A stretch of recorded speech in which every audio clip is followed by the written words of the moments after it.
기술을 습득하는데 보기까지가 좀 시간이 걸립니다.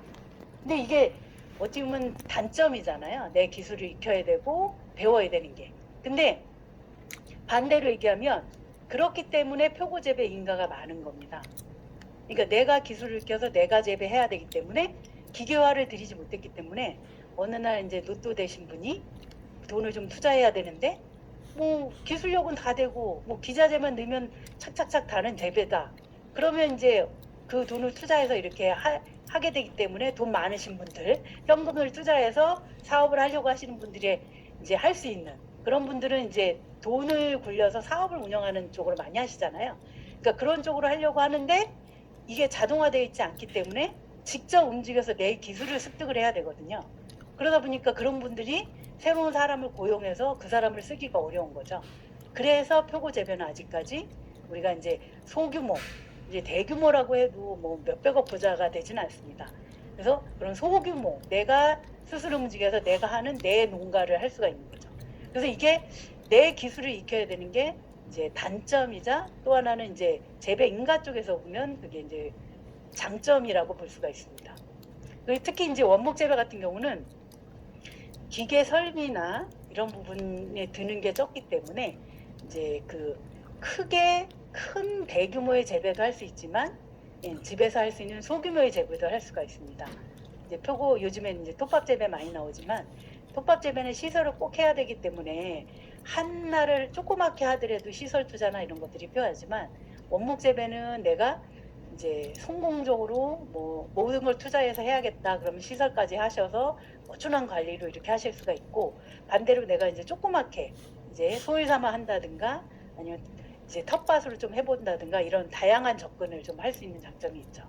그래서 첫 번째로는 내 기술을 내가 이제 연습을 해가면서 내가 시작해가면서 익혀가야 된다. 그래서 이제 요런 아까 말씀드린 생활사에 대한 부분도 말씀을 드렸고, 그 다음에 이제 이렇게 부수적인 얘기들도 좀 말씀을 드리려고 합니다. 지금 요거 같은 경우는 이제 버섯균의 특징으로 이제 하나를 말씀드리는 건데, 이 버섯균은 보시면 제가 말씀드렸잖아요. 균이라고.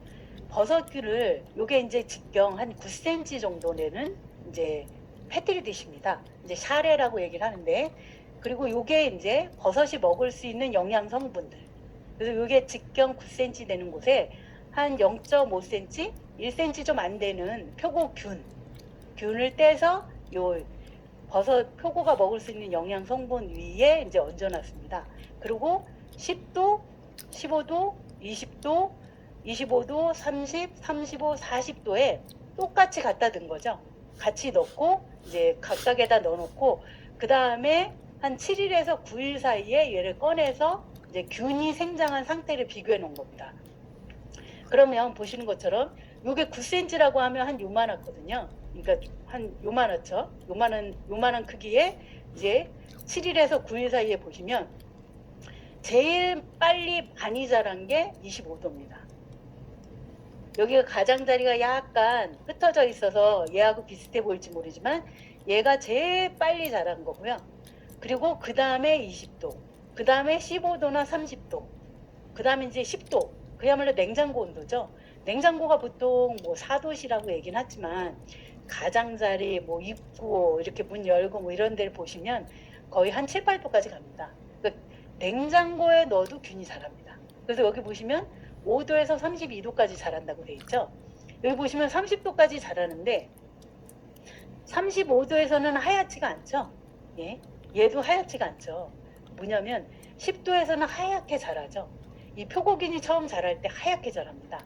보시는 것처럼 이렇게 자기가 제일 좋아하는 온도에서 제일 빨리 자라고, 빨리 자라지 못하는 상태에서 밀도가 좀 높아지죠. 그러면서도 자라는 속도는 좀 늦죠. 근데 30도로 넘어가면 이렇게 하얗게도 잘 안 됩니다. 예, 그래서 온도대가 너무 높게 올라가면 안 됩니다. 여기 보시는 것처럼 표고는 22에서 26도 요 온도대를 제일 좋아합니다. 요 온도대? 네, 사람이 좋아하는 온도대죠. 우리는 22도 정도로 이제 온도를 맞추고 싶지만 여름에는 전기세 아깝다고 18도까지 내리라고 하죠. 예? 겨울에도 전기세 많이 나간다고 너무 높이 올리라고 하지는 않잖아요. 못 올리게 하지 않습니까? 그처럼 사람이 좋아하는 온도대. 이 온도에서 점점 올라갈수록 사람들이 싫어하죠. 예. 보통 사람하고 비슷한 온도대를 좋아한다라고 이렇게 보시면 될 것 같고요. 이제 여기에서 이제 얘기가 나오는 게 앞서 말씀드린 것처럼 표고는 균입니다. 우리가 보통 이제 몸에 이제 사람한테 안 좋은 균. 그래서 음식 같은 거 먹을 때 우리는 삶잖아요. 예, 죽이려고 삶죠. 이제 얼려놓진 않잖아요. 냉동고에 얼린 거 1년 후에 먹어라 이런 소리 안 하죠. 예, 1년씩 보관하면 안 된다. 그렇게 얘기하지 않습니까? 그러니까 얼려도 균은 죽지 않습니다. 웬만큼 얼려서는 안 죽습니다. 해동하면 다시 삽니다. 근데 문제는 온도가 올라가면 죽습니다. 그래서 우리 햇볕 좋을 때 막 빨래 널고 하잖아요. 거기에 있는 세균, 곰팡이 이런 거 다 죽으라고. 버섯은 먹는 곰팡이라고 보시면 돼요. 이거 곰팡이입니다. 곰팡인데 먹을 수 있는 곰팡이. 그러니까 곰팡이들이 하는 역할이 이제 최종 분해자 역할을 하잖아요. 이제 나무나 이런 것들이 썩어서 분해돼서 다시 자연 성분으로 들어가서 그 식물들이 이용을 하고 그 식물을 다시 동물이나 사람이 이용을 하고 다 이용된 걸 다시 분해하고 이 분해하는 역할을 곰팡이들이 하잖아요. 근데 버섯은 곰팡이 역할도 하지만 우리가 먹을 수 있는 식용이라고 보시면 돼요. 여기서 이제 곰팡이기 때문에 높은 온도로 가면 죽습니다. 제일 좋아하는 온도대에서 잘 자라지만 이렇게 보시면 22, 26도에서 잘 자라고 30도 이하로 내려가서 온도를 키우는 게 좋은데 30도 이상으로 해서 너무 오래 장기간을 두면 이제 사멸하죠. 그래서 여기에서 첫 번째 표고균을 키울 때 관리를 할 때 표고나무 관리할 때 온도를 주의해야 된다. 낮아지는 건 상관없습니다. 그래서 원목 재배 하시는 거 보면 나는 자연인이다 이런 데도 보시면 산에 세워놓고 이렇게 하잖아요. 그럼 겨울에는 얼을 거 아니에요. 얼으면 상관이 없습니다. 근데 산은 여름에 시원하죠. 그래서 산속에서 하면 이제 그런 부분이 여름에 시원하고 겨울에는 얼어 죽지 않고 그렇기 때문에 이제 산에서 재배하는 걸로 이제 시작을 했던 거죠. 원목 재배가. 그래서 첫 번째 여기에서 제가 보여드리고 싶었던 건 뭐냐면 균은 이렇게 자란다. 예, 온도가 낮은 데에서도 이렇게 자라지만 올라가면 안 자란다. 그러니까 여기에다 넣어놓고 30도에 놔두면 이렇게 오래 있을 거 아니에요. 잘 안 자라고 오래 걸리겠죠. 그러니까 온도를 좀 낮게 관리를 하셔야 된다. 그러니까 고온으로 안 올라가게.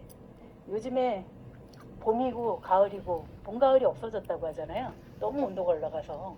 그러니까 그런 부분을 특히 신경을 써야 돼요. 그래서 표고 재배로 보면 좀 하우스에 냉난방을 시설하지 않는 한은 이제 자연 재배로 보면 점점 어려워지는 환경이라고 봅니다.